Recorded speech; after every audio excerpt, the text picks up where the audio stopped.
Hello, Modern here. Today with an update to my Blizzard Ice Witch build for Season 4 after reaching level 100. In short, the build is absolutely amazing and performs well above their expectations, but it needed adjustments, some minor, some major, and this video will go over them. First, let's talk about the performance of this build. Leveling in Hell Tides felt absolutely amazing, farming Nightmare Dungeons for Glyph XP took just around 1 hour, and farming the pit is also pretty small. However, it is much harder than expected, resulting in only around level 60 cleared so far. Is it capable of clearing higher? Absolutely. 64 is just the bottom floor with unoptimized gear and no greater affixes. With the right equipment, you're going to blast through 100 plus. The masterworking system will enable this build a lot and offers you a great deal of potential. Bosses are getting demolished, we are also pretty safe with a ton of additional health in form of barriers constantly replenishing, and we are also freezing enemies for a ton of time, multiple seconds, given the new tempers for freeze duration. In short, we discombobulate the game. At the end, I will also include some extended gameplay so you can have more of a grasp on what the actual performance looks like without just cherry picking some highlights. Now, if you like what I do and want to support me, make sure to leave a like, comment and subscribe if you haven't already. I cover all sorts of RPG, speed strategy, C or RPG on this channel in form of extensive guides. So thank you very much for supporting me and let's dive into the meat. So first, an explanation to the build. We are constantly casting blizzards, and while we are doing that, we see frozen orbs flying towards enemies. Those frozen orbs are direct hits, so they are going to burn enemies with our second enchantment, Firebolt. And additionally to this one, once frozen orb explodes, they're making enemies vulnerable. We further combine this one with the Ice Blade spell, which is used for bosses. So this one can be found here with just 1 point. This one has a 60% chance to make them vulnerable for 6 seconds. We have a 6-second duration and 16-second cooldown. This is quite a lot, but this one is enough to give us a burst window because we are a ramp build, so we need to cast our blizzard multiple times in a zone, and afterwards you will see those blobs exploding. That's our ice spikes. Those ice spikes spawn because we have the glacial aspect on our weapon. This one is a max one, and we are also using the aspect of the frozen tundra to increase the radius of our ice spikes by 50%. Otherwise, we're going to only deal a little amount of micro damage right in the middle of those explosions. 99% of our damage comes through those. As you can see, we have quite a lot of mana regeneration, so we are not completely dependent on just Tybalt's Will. Tybalt's Will is this item. Whenever we become unstoppable, we regenerate primary resource. Once we are out of our resource, we can just teleport, fill up.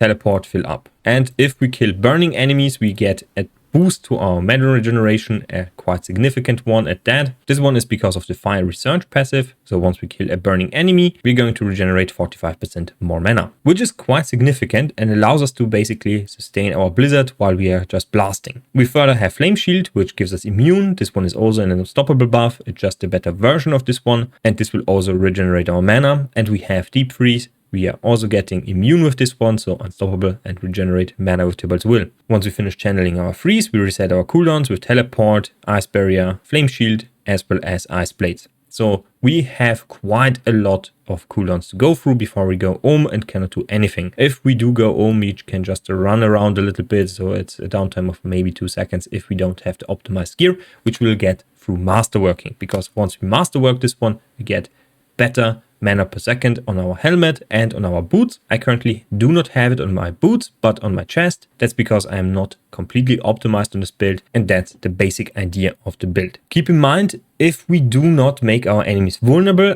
or make them burn, we are going to deal massively less damage. That's 90% of our damage multiplier combined with barrier uptime. So we need to make enemies vulnerable, have a barrier up, and burn them to deal maximized damage. If we do not do any of those, we deal basically abysmal damage, like 200k. That's nothing compared to the environment. If we stack all our damage multipliers with this gear setup, we are currently dealing around 3 per pop, meaning we deal around 50 million DPS, maybe more with this build in an unoptimized setup. We can certainly get to 100 plus millions, so in the S tier department, but currently we are not there yet. So in the next chapter, I want to go over the skill tree. We are currently having 1 Firebolt point and 1 Frostbolt point. Firebolt is because we need to enchant. Then we have 2 points in Frozen Orb, 1 in Enhanced Frozen Orb and 1 in Greater Frozen Orb because we want the vulnerable chance. Then we pick up and max out Teleport with Shimmering Teleport, Ice Barrier with Shimmering Ice Armor, which gives us cooldown reduction based on the mana we spend. And we have Flame Shield as well as Enhanced Flame Shield and Shimmering Flame Shield. This one is very important to give us some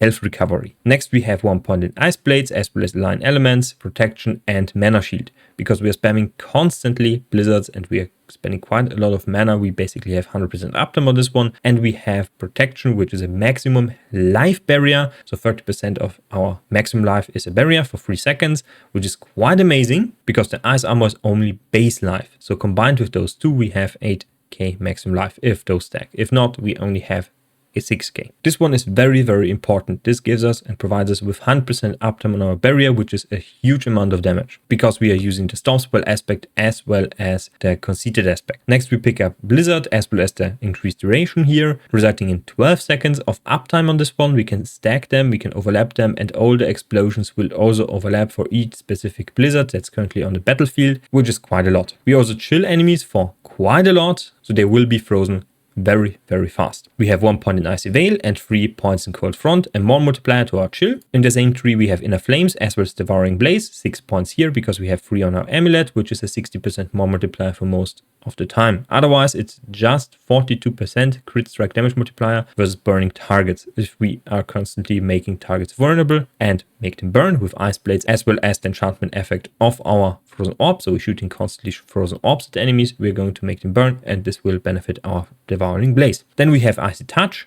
Hoarfrost, and Permafrost for a more multiplier. We have Deep Freeze with the upgrades, Prime Deep Freeze and Supreme Deep Freeze. Supreme Deep Freeze will make enemies vulnerable after channeling this one, and all our cooldowns are going to be reset, which will now benefit us with Teleport, Ice Armor, and so on and so forth. And lastly, the keystone is Shatter for basically just shattering enemies. So next up is mana. We are sustaining most of our mana with Fiery Surge as well as some really nifty stuff on our gear. We have cost reduction here, tempered, and on the amulet, resulting in 20% here. We have 10% on our next ring. We have resource generation on our next ring, which is around 3 mana per second currently for me. We have mana per second on our helmet and on our chest. You need 2 modifiers. Really, you need them. Then we have Tybalt's Will. If you do not have Tybalt's Will, you're going to drop the Shredding Blades on your ring, which is just a more multiplier and vulnerable status application buff for Ice Blades. And we are going to use the aspect of the Prodigy. This will recover mana as soon as we press a cooldown. And would you look at that? Deep Freeze, Teleport, Ice Armor, Flame Shield, as well as Ice Blade are all cooldowns. We are going to constantly spam them and regenerate mana. This will be enough to sustain you even without Tybalt's Will. It will arguably be much better, but we are losing a lot of damage. So we want Tybalt's Will for the damage buff and for shredding because we have a 27 or 30 vulnerable more multiplier here and another 20 more multiplier here, and we get damage reduction, which is really, really good. You cannot roll damage reduction on any of your gear except on uniques. So that's the benefit of uniques. Unique effects like this one and damage reduction. We currently do not have resource generation or resource cost reduction on our weapon because our weapon is going to be purely for damage and for maximum life like this one. Because maximum life is quite important for us. Our barrier scales with maximum life and enemies later hit like a truck. You need a ton of life. 20k is like the bare minimum to push level 60 pits. Before that, you're going to get blasted, like completely blasted. Armor, also really important to cap. Additionally, you can use the Elixir of Resourcefulness. I highly recommend this one before you're going to masterwork your stuff. If you do not have your masterworked stuff, you're going to look at around 20-25%, maybe even 50% less resource cost reduction. With this one, you're going to offset this one. Otherwise, you're going to use this one with the Iron Barb Elixir for armor, if you're not armor cap, or later, if you feel too squishy, you want to have the Elixir of Fortitude, which is 20% maximum life. Another really good one is 50% attack speed here, because we're not attack speed capped, or the critical strike chance here with 6%. 6% is not much. We're currently sitting at around 53%. When we look at our stat sheet, we can see it here. So 47%. With the right masterworks, we can get to around 60%. This is enough. It feels quite bad to not have this one because most of our damage is going to scale with crit damage, so we want to crit enemies, but it's not the end of the world if you don't have 100%. 100% is a huge commitment. We would need to drop our two-handed weapon, which is a huge multiplier to our damage because we have the glacial aspect on here, so half the base damage of this one is not enough. So we are losing too much damage if we are not using a two-handed weapon. So this should take care of all your mana cost needs, and you should be able to sustain your mana cost even without Tybalt's Will, just adjust with the Prodigy aspect instead of the Shredding Blades aspect, and enough resource generation and resource cost reduction. Next, let's go over the Legendaries. We're going to use Ever Living aspect for less damage taken versus crowd control of vulnerable enemies. We have 30% damage reduction here with the Snow Guard aspect, so when we enter or leave a blizzard, we get dealt less damage. Next up, we have the aspect of the Tundra on our gloves. You can put this one also on your rings, doesn't really matter because you can swap those around. So Stormswell aspect as well as the Shredding Blades aspect. Later on, you want to exchange the Shredding Blades aspect versus the Ring of Starless Skies. Endgame. The drop rates for Uber Uniques got buffed significantly, so you should be able to grab one this season, even if you're casually just playing the game. Just farm your Ubers. On the boots, we're going to use the Concussive Strikes aspect, which will provide us with a 20% more damage multiplier, and it's a defensive multiplier because the dazed targets cannot attack, they can only move around. So this one is also effectively a defensive one. Then we have the Glacial aspect on our weapon. This one has to go on the two-handed weapon. Or if you really prefer the attack speed, so that's 20% additional attack speed, you want to have this one on your amulet. I do not recommend this one. Speaking of the amulet, we have 38% with the conceded one. You can alternatively exchange this one with the Stormswell one, so you get a more multiplier here that's a little bit bigger, and bigger is better, right? But this one has better uptime. So I am currently using both, but you can exchange those. I think it's smarter later on to have the Stormswell aspect on the amulet, but for now, I'm currently preferring this one because you don't have 100% uptime on the burning and on the vulnerable. This will not change significantly, but with more attack speed, you have more proc chance on this one, so it's better. On bosses, it's definitely better, so swap those around. So next, the stats on our helmet. We have maximum life, mana per second, then a resistance. Later on, this will be CDR, slow, potency, and freeze duration. Freeze duration is very important in this build because we can freeze enemies up to 5 seconds. That's very, very, very good. If they are frozen, they cannot attack us, so it's a defensive one, and we deal more damage to them. So that's really, really amazing. On the chest, we have armor, total armor, freeze duration, maximum life, and mana per second. The mana per second can go alternatively on the boots. Instead, I would go with the teleport ranks. This will reduce the cooldown on teleport, will help you with the upkeep on your mana cost, and it will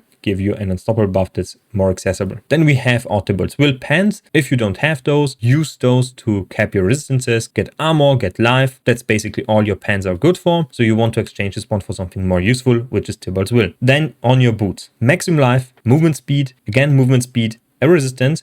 Alternatively, if you can cap this one through a different slot, I would highly advise you to give this one the mana per second modifier instead of the chest and grab the teleport ranks on the chest instead. I'm currently overcapped on armor with 225 armor gem here. If I masterwork this one like 2 times, I'm completely capped on armor and I don't need this one, so I can exchange the fire resistance here for a fire resistance gem and can move those 2 around. On your weapon, intelligence, maximum life. Alternatively, you can go with damage, but I prefer the maximum life here. The pit is very dangerous and the additional maximum life here is basically for free.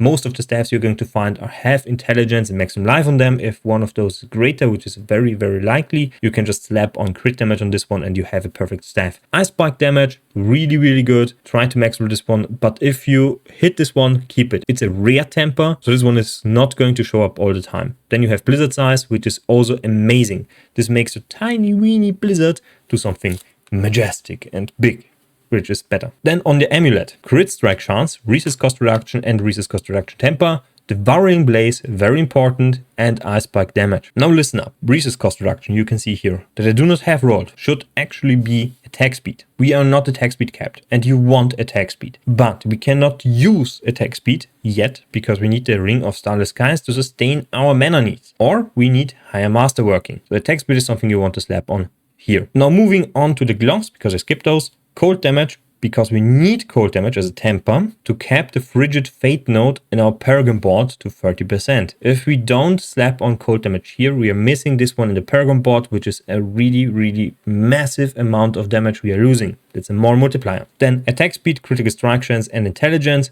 really, really good. And sadly, I didn't hit it, so I only have Frost Nova here, but freeze duration would be preferable. We don't use Frost Nova, so it's wasted. And on our rings, intelligence, attack speed, crit strike chance on both. This one doesn't have it because I don't want to spend 200 million gold just re-rolling this one for attack speed. Crit strike damage is also fine, but preferably attack speed is better. I do have a ring that has a greater attack speed affix. I could exchange this one for crit strike chance, but I did prefer the crit strike chance because a huge more multiplier is attached to it. It gives you more damage. Then ice spike damage and resource generation on one ring, and you have resource reduction and ice spike damage on the other. Why not just resource cost reduction? Because this one is stacking like multiplicatively with each other, so they are recursively less worth, and you want to have some kind of resource generation on this one, because with resource generation, I can show you real quick.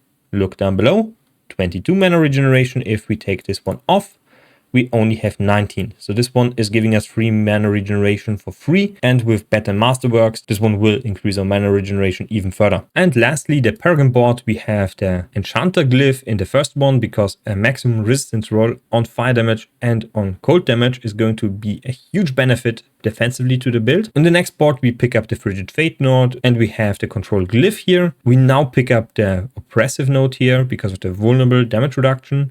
So you get a little bit here, that's 7%. Same with here. This one gives you 10%, so it's much, much better. You also get 2% here. You can get 2% here and 2% here. So those can be exchanged for example, later down the line, the ice spike damage. So that's only 15% here, and you can get at least 4% additional damage reduction. In the next board, which is Icefall, we're going to pick up Flame Feeder. So nothing changed here. We are also not going to get the Cryomancer. We need more defenses. Alternatively, you can go with 9% damage reduction from chilled enemies here and 3% here, but those do not apply to bosses. So those are pretty bad, actually. You cannot make bosses chilled. They can burn, they can be vulnerable, they can be an elite, but they cannot be chilled, which is pretty sucky. In the next board, you will see there is much less picked, because we are going to exchange the glyph here to the reinforced glyph, which provides us with 15% damage reduction while we have a barrier.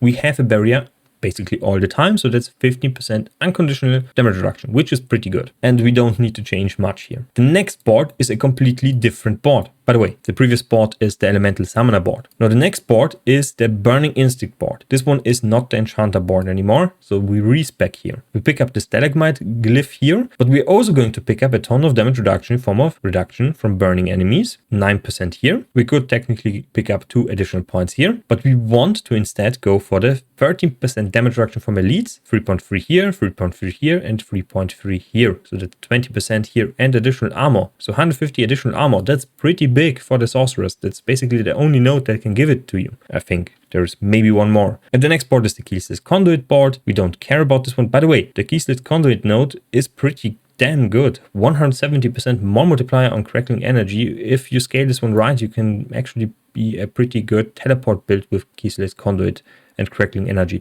I will try this one out and tell you more about it later. And for this board, we're going to use the destruction glyph with a ton of dexterity, and we're also going to pick up the lightning resistance here. That's 25% here, and with this one we can cap our lightning resistance basically completely, and we are only dependent on shadow, poison and fire resistance on our gear. So at the worst, we're going to use 1 rolled resistance and 2 on the gems with an additional skull gem if we need it. The amount of intelligence also increases our all resistance by quite a significant amount and also applies more damage. Now at the end, you will also be able to see some pit gameplay, extended, uncut, so you know what you're expecting. It's pretty good even at the level, and like I said, it's not optimized yet. With that said, this sums up the video. If you like what you saw, make sure to leave a like, comment and subscribe if you have not already. You can also support me some more by joining the channel membership, which will allow me to keep making videos. So thank you very much for watching and see you next time. Bye.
out of mana.